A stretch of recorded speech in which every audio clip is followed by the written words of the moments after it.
We're learning Costa's levels of questioning, which we have to create 5 level 2 questions for chasing Lincoln's killer. I'm just going to teach you guys a little bit more how to create these kind of questions and the differences between the three. So remember, I gave you guys a paper handout and it had an image like this. It had 3 leveled houses. And so the first level house, it's fairly easy. You walk through the door, didn't really have much work to do. So level 1 is going to be the input questions. These are the questions that you can put your finger in the book and your finger lands on the answer. It doesn't really take much thinking. It's more like recalling and regurgitating back information. These are kind of your defining, describing, identifying, reciting information. These are kind of like your who, what, where, and when questions. So who was Booth's accomplices? What happened after Booth shot President Lincoln? You can kind of read it, point your finger, and again, it's right there. However, we're not focusing on level 1. We are focusing on level 2 questions. Now, this is the second story of the house. This probably took you to go upstairs. A lot of stairs to get up there. You have to go through the door. You're a little bit tired. It's a little bit more work to get there. These are your process questions. These are going to be your questions that you can't put your finger in a book and find it. However, you are gathering and chunking information, putting that together, and using that information to create your own answer. So these are your analyzing, comparing, inferring, synthesizing kind of questions.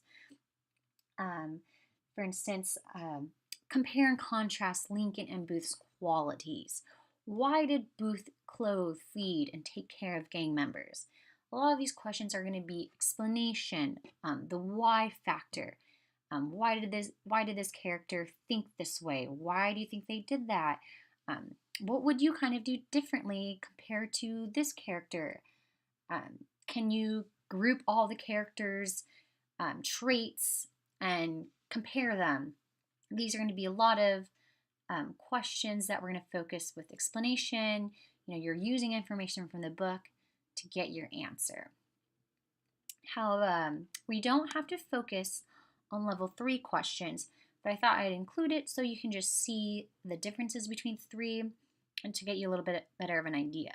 So level 3, think about now you're rock climbing to the 3rd floor of the story. It's going to take a lot of work, a lot of thinking, and a lot of creating. These are your really tough questions. These are questions that you cannot find anywhere.